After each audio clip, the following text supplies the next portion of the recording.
Good evening. Hello, good evening class. बहुत बहुत स्वागत है आप लोगों का हमारे यूट्यूब चैनल जबरदस्त स्टडी क्लासेस में। जैसा कि हम लोग बेटा अभी तक पढ़ चुके थे नाउन्स के बारे में, उसके बाद हमारा एक क्लास हुई है आर्टिकल के लिए, जिसमें हमने आपको बताया था इनडेफिनेट आर्टिकल के बारे में।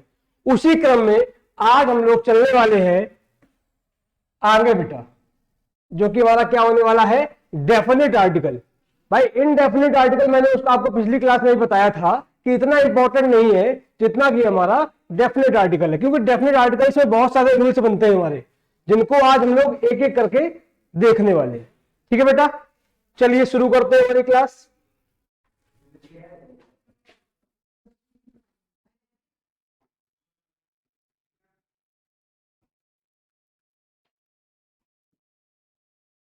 डेफिनेट आर्टिकल के बारे में बात करेंगे बेटा। डेफिनेट आर्टिकल जो होता है वो हमारा कौन सा होता है बेटा, द। ठीक है, तो द के बारे में चर्चा करने वाले हैं आज हम लोग।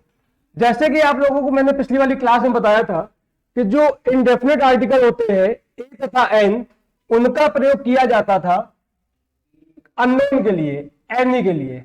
उसी प्रकार से जो द आर्टिकल होता है उसका प्रयोग किया जाता है बेटा हम लोग डेफिनेट करने के लिए। किसी भी नाउन को अगर डेफिनेट करना है आपको, तो आप उसके पहले आर्टिकल द का प्रयोग करके उसको डेफिनेट बना सकते हैं। ठीक है बेटा, उसी क्रम में आगे बढ़ते हुए हम लोग रूल्स को फॉलो करेंगे। कैसे, जैसे मान लो बोलते हैं, एग्जांपल देखते हैं एक, he is the man whom I knew। ये वही व्यक्ति है, इसका मतलब क्या हो जाएगा, वही व्यक्ति। वही व्यक्ति के लिए, किसके लिए, कौन सा अर्थ दे रहा है, ये द अर्थ दे रहा है बेटा। ठीक है, तो ये क्योंकि हम लोगों ने द इसकी वजह से लगाया हुआ है, क्योंकि हम लोगों को उसके बारे में पता है।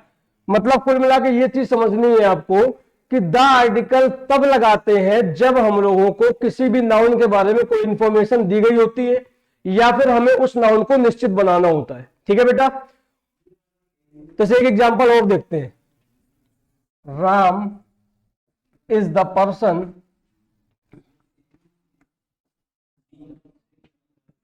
Responsible here.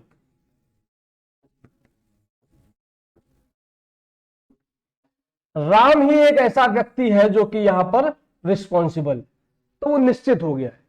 कुल मिला के आप बात को समझ गए होंगे, द का प्रयोग हम लोग निश्चितता के लिए करते हैं। डेफिनेट आर्टिकल को हम लोग डेफिनेट बनाने के लिए करते हैं।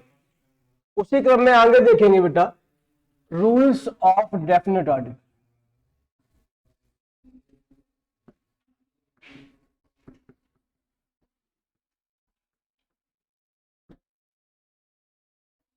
पहले रूल की बात करेंगे। जो पहला रूल हमारा होता है वो क्या कहता है, इसका इस्तेमाल जो होता है वो कहां कहां करते हैं ये देखेंगे आप लोग। इसका इस्तेमाल करते हैं नेचुरल रिसोर्सेज के पहले।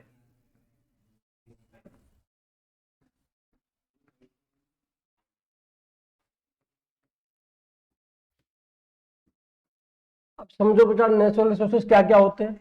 जैसे कि मैं बात करता हूं सी, जैसे बात करता हूं ओशियन, जैसे बात करता हूं माउंटेन रेंज,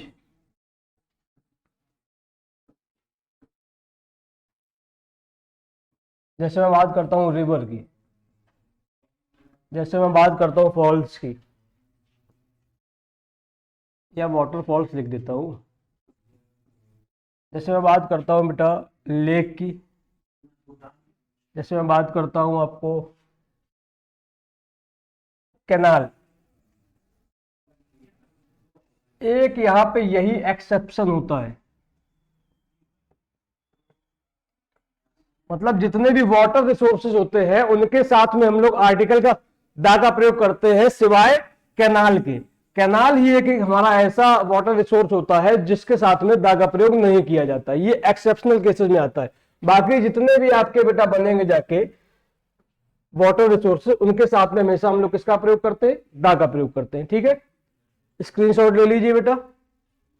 कैनाल हमारा क्या रहता है, एक्सेप्शनल केसेस रहता है यहां पे। ठीक है, चलिए आगे देखते हैं।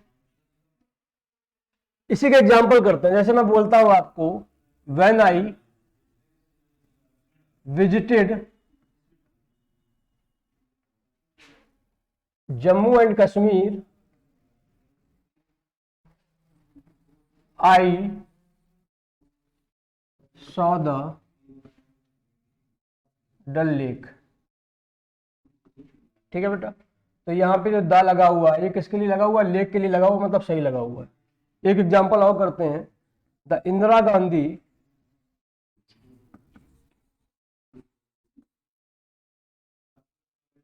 कैनाल इज द बिगेस्ट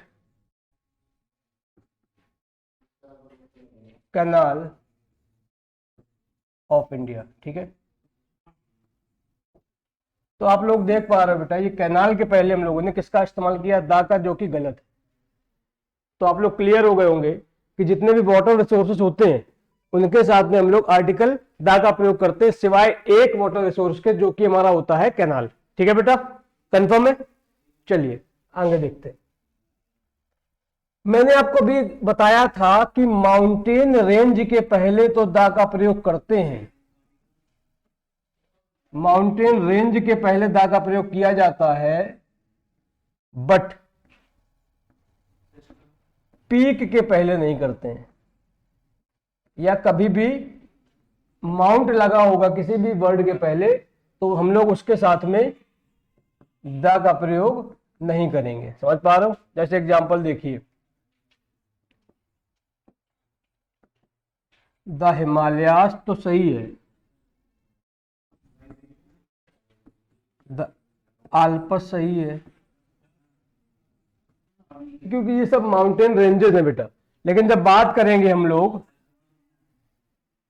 जब बात करेंगे the mount Everest,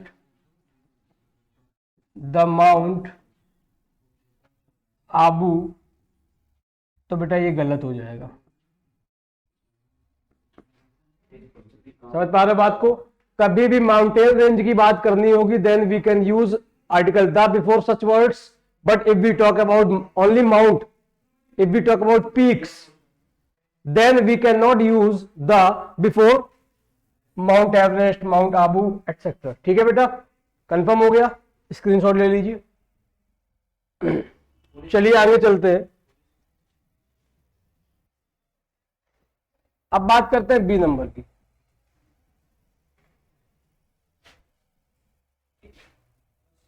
before nationality,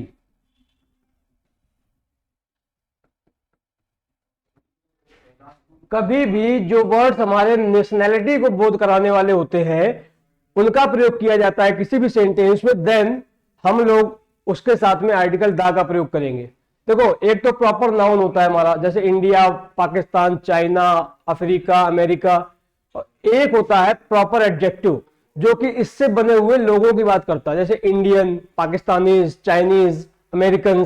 ये सारे वर्ड्स हमारे जो होते हैं वही हमारी नेशनैलिटी का बोध कराते हैं। बात को समझो, जैसे मैं बोलता हूं इंडिया, अमेरिका, चाइना, जापान, ये जो होंगे बेटा हमारे, ये प्रॉपर नाउन है। लेकिन जब बात करेंगे इंडियन, बात करेंगे अमेरिकन, चाइनीज, जापानीज, तो ये जो वर्ड्स होते हैं ये प्रॉपर एडजेक्टिव्स होते हैं।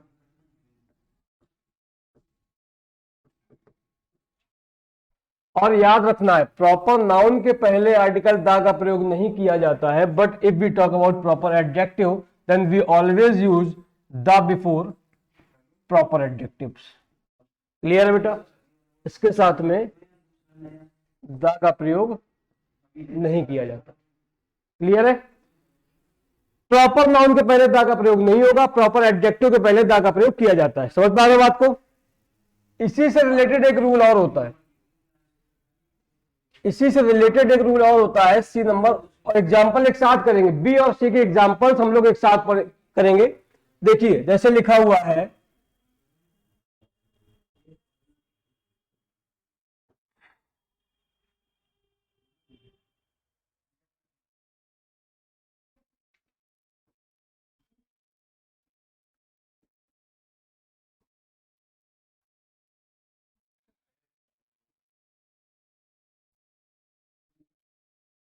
लैंग्वेज के पहले, लैंग्वेज के पहले आर्टिकल दा का प्रयोग नहीं किया जाता। जैसे मैं आपको बोलूं, लैंग्वेज कौन सी होती है? चाइनीज है, जापानीज है, इंग्लिश है, हिंदी है, स्पेनिश है। मतलब ये जो वर्ड्स होते हैं, if these words are used as languages then we can not use the before languages. ठीक है बेटा, समझ पा रहे हो बात को? अब एग्जाम्पल देखते हैं मैं क्या कहना चाह रहा हूं, एग्जाम्पल से समझेंगे। The English speak the English, मतलब जो इंग्लिश लोग हैं, जो अंग्रेज लोग हैं, वो अंग्रेजी बोलते हैं। तो इसको आप लोगों को फोकस करना है। द इंग्लिश है और यहां पे द इंग्लिश है, ये तो अंग्रेज लोग थे तो ये तो सही हो गया, लेकिन यहां पे अंग्रेजी भाषा की बात करी जा रही तो ये द गलत हो जाएगा। समझ पा रहे हो बात को बेटा? अंग्रेज लोग अंग्रेजी बोलते हैं, इसी प्रकार से the Indians speak the Hindi, तो ये द गलत हो जाएगा, क्योंकि मैंने आपको बताया कि भाषा के पहले कभी भी आर्टिकल द का प्रयोग नहीं किया जाता है। इसमें भी एक एक्सेप्शनल केस है बेटा, इसको पहले नोट कर लो, आप स्क्रीनशॉट ले लीजिए। ले लिया बेटा? चलिए आगे देखते हैं। मैंने आपको सी वाले रूल में बताया कि भाषा के पहले आर्टिकल द का प्रयोग नहीं करते हैं, जबकि नोट बना के लिखेंगे आप लोग, यदि भाषा के साथ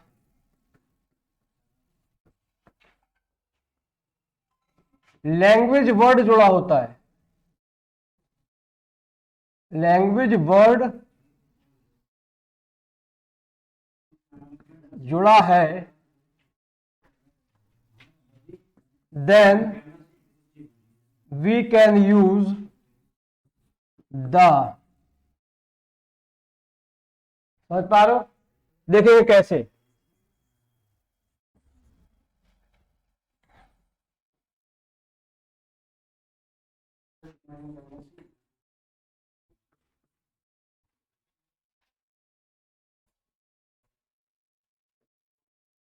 समझो, अगर I always speak the English लिखा हुआ है तब हम लोग बेटा द नहीं लगाएंगे, लेकिन अगर इंग्लिश के साथ में लैंग्वेज शब्द जुड़ा हुआ है बेटा, ध्यान से समझना इसको, या ये छूट गया, लैंग्वेज वर्ड जुड़ा हुआ है तब ये द सही हो जाएगा। बात को समझ पा रहे हो? आई ऑलवेज स्पीक द इंग्लिश लिखा हुआ है तब आर्टिकल द नहीं आएगा, लेकिन इसी के साथ में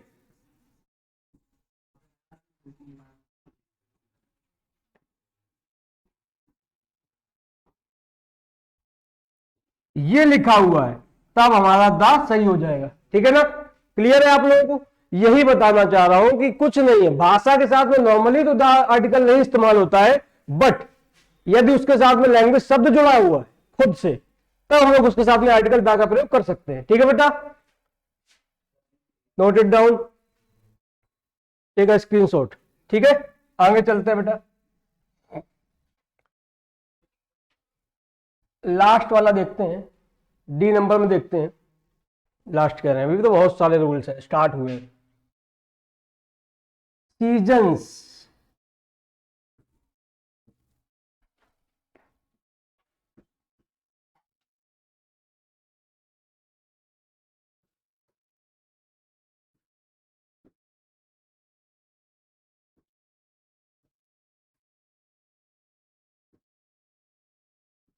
देखो सीजन के नाम जो होते हैं उनके पहले नो आर्टिकल, कोई भी आर्टिकल नहीं लगता है, लेकिन यदि सीजन वर्ड जुड़ा हुआ है, जैसे मान लो समझाता हूं आपको, बट सीजन वर्ड जुड़ा होने से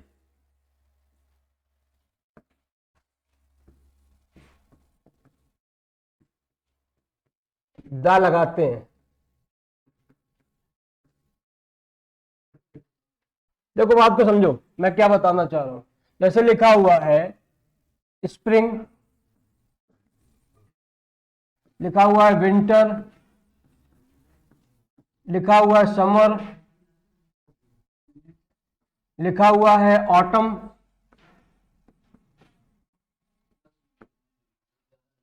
उसी प्रकार से इनके साथ में आर्टिकल दा का प्रयोग नहीं होगा। जब इस प्रकार से आएगा तो इनके साथ में दा का प्रयोग नहीं होगा। बट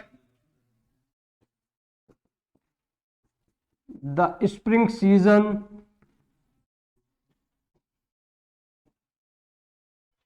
द विंटर सीजन,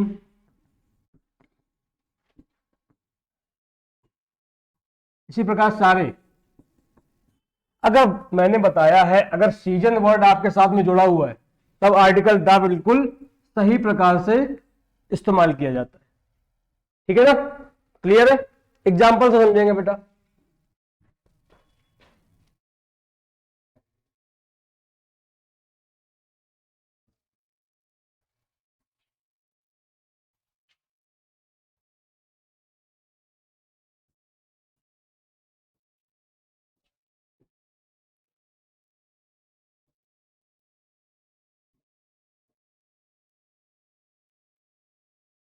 ये केवल विंटर है इसलिए सही है, दा नहीं लगा है।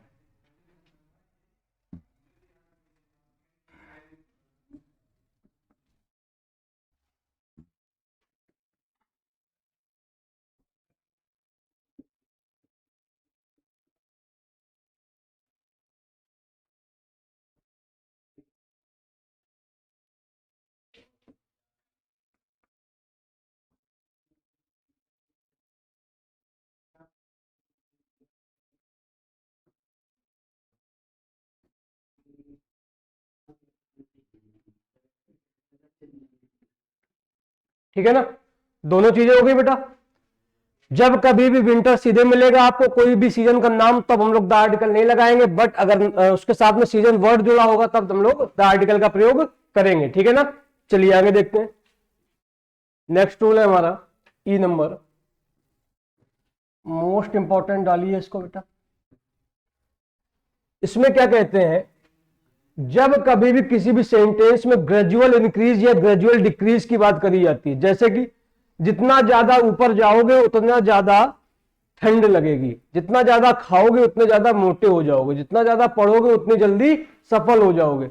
ये क्या है, क्रमिक बढ़त या क्रमिक घटत दिखाती है।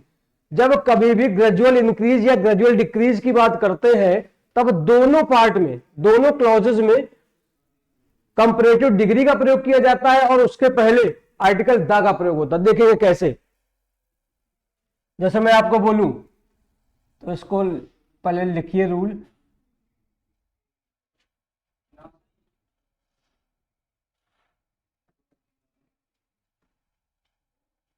ग्रेजुअल इंक्रीज या gradual decrease.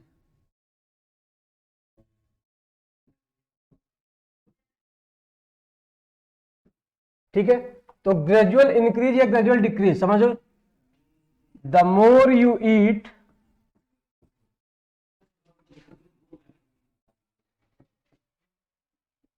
The fatter you will B.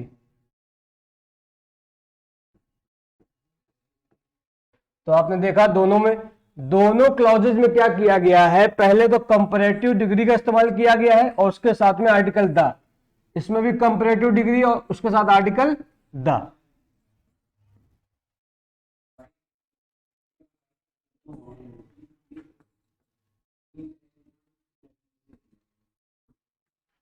Clear है, समझ पा रहे हैं बात को?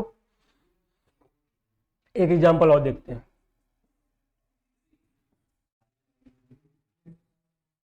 आपको कैसे गलत करके देगा, द हायर यू गो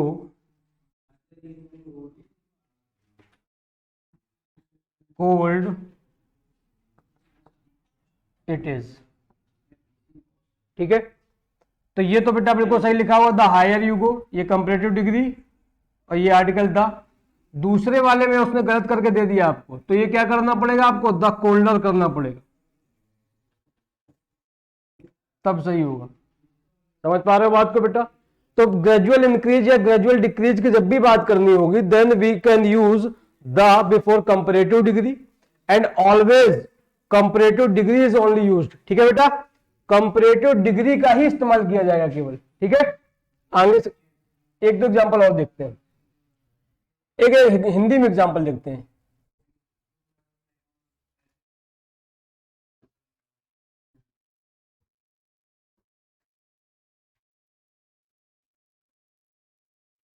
जितना ज्यादा पढ़ोगे उतनी जल्दी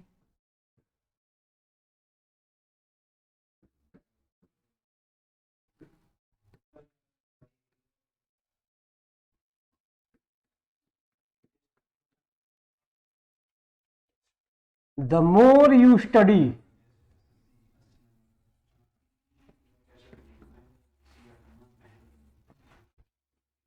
the earlier you succeed। SUCCEED। ठीक है बेटा, सक्सीड। क्लियर हो गया? The more you study the earlier you succeed, यही बताना चाह रहे हैं बेटा। ठीक है ना, मैंने आपको बताया कि दोनों क्लॉजेज में कंपैरेटिव डिग्री और दोनों के पहले द का प्रयोग। क्लियर हो गया? अगला देखते हैं, नेक्स्ट रूल बेटा।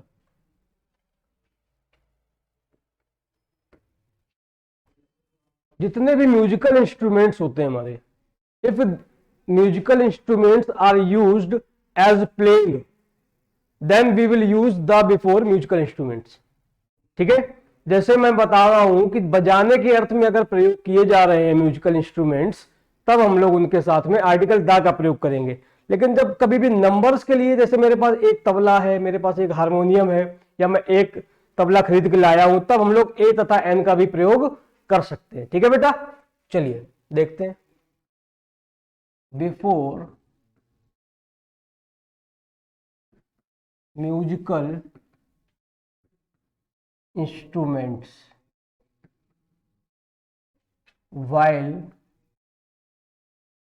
used as playing। ठीक है, या while playing भी कर सकते हैं केवल। ठीक है, देखिए जैसे मैं बोलता हूं,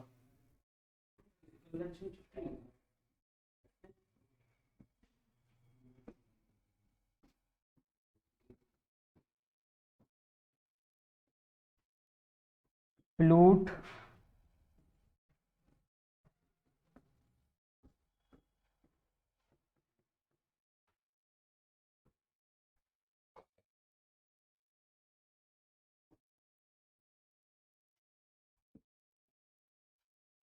एग्जाम्पल समझना।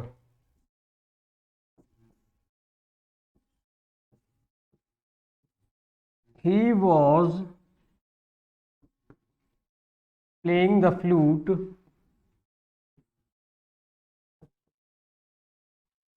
so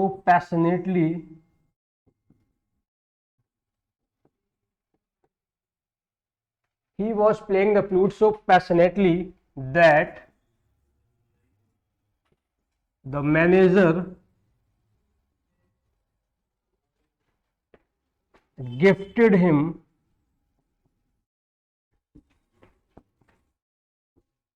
a new flute। समझ पा रहे बेटा? यहां पे देखिए बजाने के अर्थ में प्रयोग हो रही थी, तो ये फ्लूट के साथ में आर्टिकल द लगा दिया।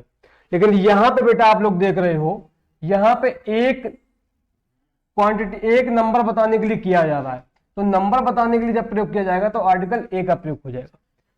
He was playing the flute so passionately, वह इतनी अच्छी तरीके से इसको फ्लूट को बजा रहा था कि जो मैनेजर था उसने इसको गिफ्ट कर दी एक नई फ्लूट। ठीक है बेटा, क्लियर हो गया?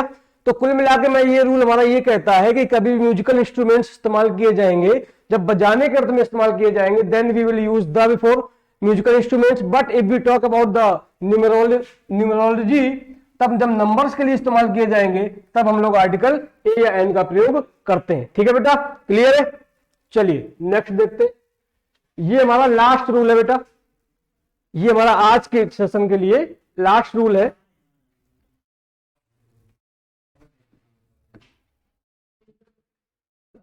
बंद कर देना लो के बाद। ये लास्ट रूल है बेटा, और रूल हमारा क्या कहता है? बिफोर इन्वेंशंस, जो इन्वेंशंस होते हैं बेटा, उनके साथ में हमेशा आर्टिकल द का प्रयोग किया जाता है।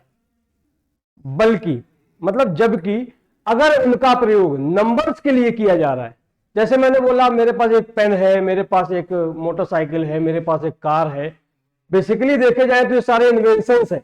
लेकिन जब इनको रनिंग करने के सेंस में इस्तेमाल किया जा रहा है, इस्तेमाल करने के अर्थ में किया जाएगा इस्तेमाल, तब हम लोग इनके साथ में आर्टिकल द का प्रयोग करेंगे। ठीक है, जैसे समझिए क्या कहना चाह रहा हूं। The car is running very fast.